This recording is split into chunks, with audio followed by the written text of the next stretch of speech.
Hello, it's Oren Prunken, and today I want to talk to you about a question that I got. Now, it's a specific question, and I don't want you to think that it doesn't apply to you. So what I was asked was, should I get a website, or do I need a website? Now, you may already have a website, but I don't want you to take the content of that question and apply it literally to you. I want you to take everything I'm about to say and see how the context of it could apply to whatever you're doing. So ignore the website and just see if what I'm about to talk to you and the advice I'm giving this person applies to you in general terms. So should I get a website, or do I need a website?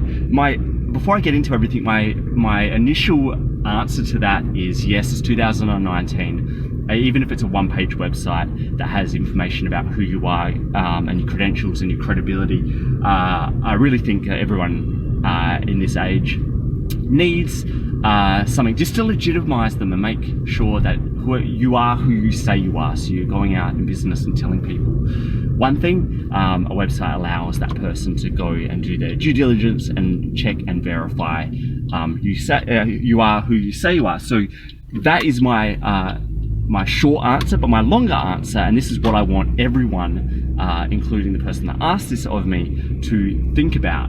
So the very first thing is think about who is your customer, and particularly who is your dream customer or your ideal customer that you'd like, and particularly what are their desires and what do they actually want. So whatever product or service or solution you're offering is just a mechanism or a vehicle to get to that ultimate goal. It's the means to the end. So what is that end, or what is that desire that they actually want? And if you think back to Maslow's hierarchy of needs, where on that pyramid does it actually tick things off?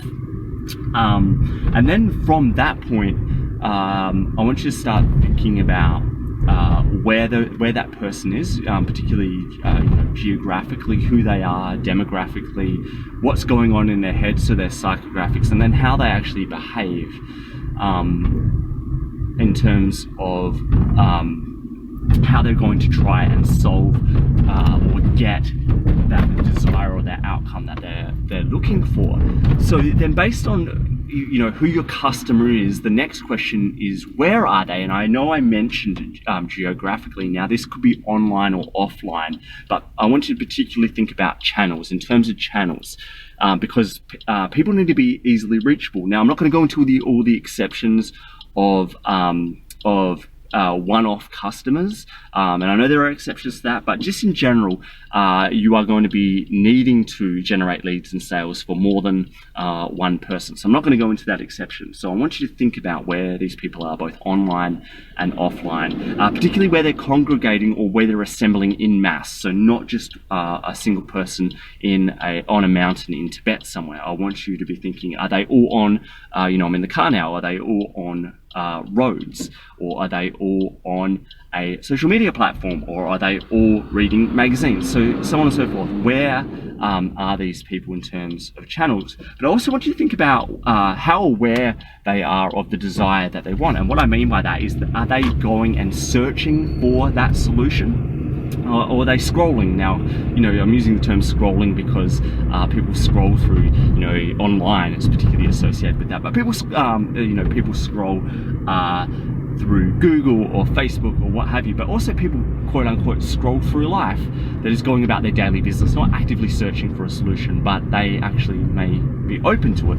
Just that level of awareness. So I want you to think about how aware they are of their problem, if solutions exist out there, and if they're searching proactively for it, or they are being reactive and scrolling, and then how you may go out and interrupt them if they're just scrolling online or offline, just through life, or if they are searching, how can you go capture those people? So who's your customer?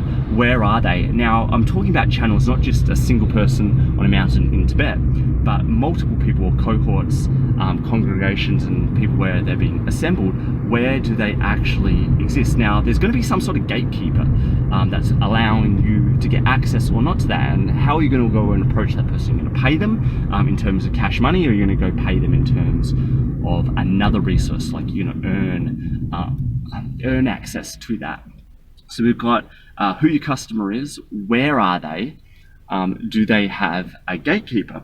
Now, I want you to think about all of those things in terms of the lens of, do you need a website? Or if you are not the person that asked this, in terms of how you're going about marketing and selling. So that brings me to the next thing I want to talk to you about is websites in general. And just, if you're listening and you're not the person that asked this, again, marketing and sales. So the purpose of a website is to do two things.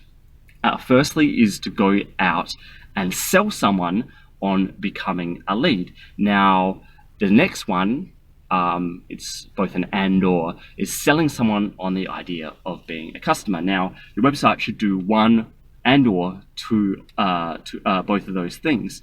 And it really depends on a couple factors if a website's going to be relevant to what you are doing in business or your product or your service or your solution. Now, it depends on how aware they are. Things like price as well, how what the cost of what you're selling, but also how they like to buy, or what the industry standards are for purchasing. Now, like for example, and I actually don't know if this is true right now, but years ago you never bought a car online. Now I actually don't know, and I'm thinking off the top of my head with this example, if you can buy cars online. But in general, you can't buy cars online, right? Because the industry just doesn't do that, and consumers also don't purchase that way, and also in terms of things like price and how aware they are. So I want you to think about those factors in terms of when you are marketing and selling, and if it's going to be relevant via a website. Now, it comes to the specific question, should you get a website or do you need a website? Now, I think based on what I know of the person that asked this question, people are generally aware of what desire they have and where they're trying to get, and they're generally searching for that solution. They've tried something in the past, they've tried a provider in the past, and it hasn't worked, and they're looking for someone new or different to come along and be able to solve that for them. So they're definitely in the search, and the product and service and solution that you are offering is something that is going to be found probably through a search engine. So I think in general, without knowing too much more about what you're doing, a website is probably pretty good for you. But I want you to think about all of those factors I mentioned before on this, but also what is relevant for a website.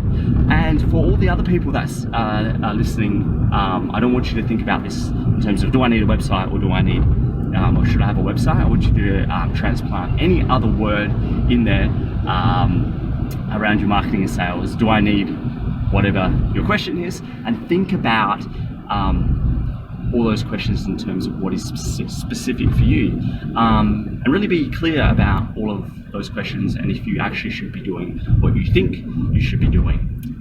So I really hope that's helpful initially for the person that asked this for me, but for everyone else that is listening along as well, and how that may apply for you. But like I always say, I would love you to go try this out. Let me know how you go with it, because I'm very interested. And until we talk next time, I hope you have a fantastic day, and goodbye. Thanks for listening, and if you like what was on here and want more, please go to orenprunken.com.